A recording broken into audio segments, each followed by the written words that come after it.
Beneath the grey water of the North Sea lies an entire lost country. Not a myth, not Atlantis, a real place with rivers and hills and forests, and people who lived there, hunted there, raised their kids there for thousands of years. Then the sea took it, all of it, and almost nobody remembers it was ever there.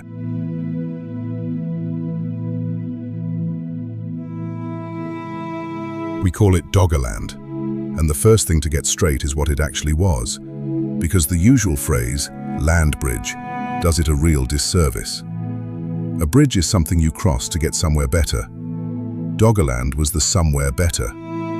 After the last ice age, when the glaciers pulled back and the land warmed, this was the green, low-lying heart of northern Europe.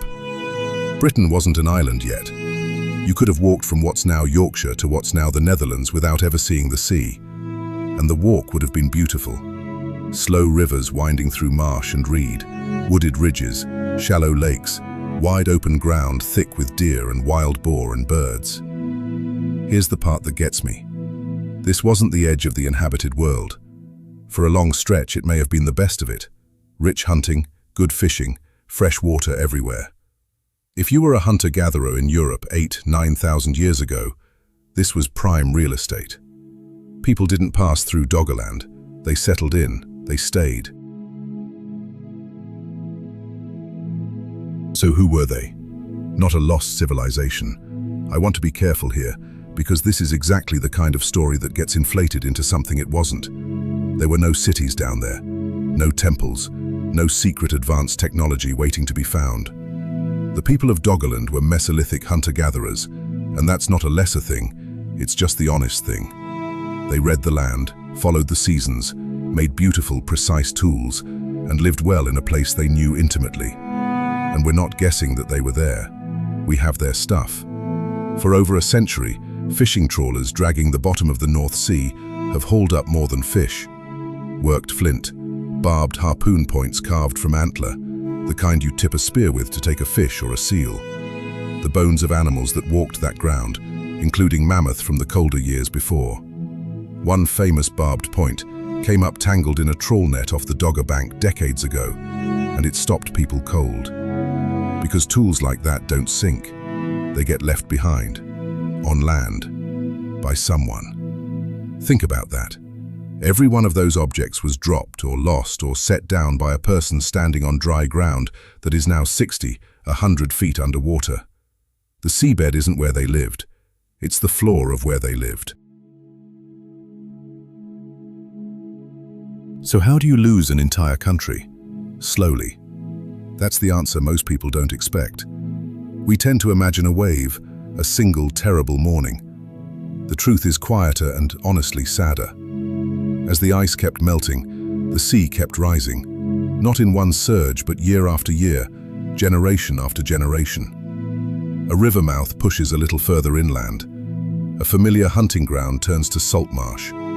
A path your grandmother walked is now a tidal flat you wade across. Nobody alive sees the whole thing happen. Each family just sees the water a little closer than their parents did. Over thousands of years, the dry heart of Doggerland shrank to islands, and the islands shrank too. By around 6000 BC, most of it was already gone. And then, near the end, there was a wave.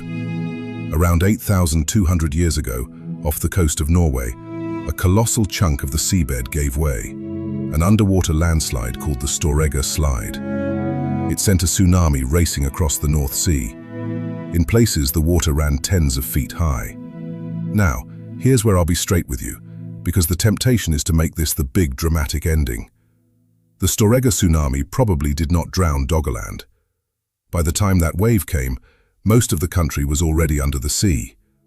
What scholars think it did was finish the job, swamp the last low islands and shorelines that were still hanging on, and possibly drive out whoever was still living on them. The leading guess is that it was the final blow to something already dying, not the cause of death. The exact role is still argued over, but as endings go, it's a brutal one.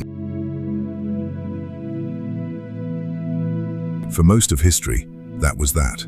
A drowned land, a few odd bones in a fishing net, and a name on a chart. Doggerland was a footnote. What changed is that we learned to see through the water. The oil and gas industry, mapping the North Sea floor for very unromantic reasons, gathered enormous amounts of seismic survey data, sound pulses that read the layers of sediment beneath the seabed. Researchers realized that the same data could be turned to a different question. Not where's the oil, but where were the rivers? And slowly, a landscape came back.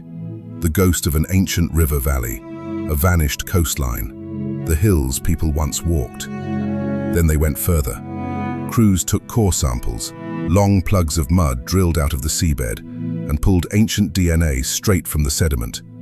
Not bones, the dirt itself, holding the genetic traces of the forests and plants that grew there. From the floor of the North Sea, scientists are reconstructing what actually lived on Doggerland, reading a drowned country back out of the mud. That's the Lost Frontiers work, and it's still turning up surprises. The newest reading of that DNA suggests southern Doggerland was wooded and livable thousands of years earlier than anyone expected. A green refuge that bounced back fast once the ice let go, and one people may have found long before we'd guessed. Each new core makes the place older and greener. The story keeps getting bigger, and the land keeps staying gone. We are, quite literally, recovering a country from under the sea. On this channel, I keep coming back to the same uneasy idea: how much we lose and how completely. Usually it's a skill, a way of building, a craft, a piece of knowledge that died with the last person who held it. Doggerland is that idea at full scale. Not a lost tool, a lost world. A real homeland, with real people in it, that the sea erased so thoroughly we forgot it had ever existed. And only now, with sound and mud and traces of old DNA, are we proving that it did. It was there, people were happy there, and the water just closed over it.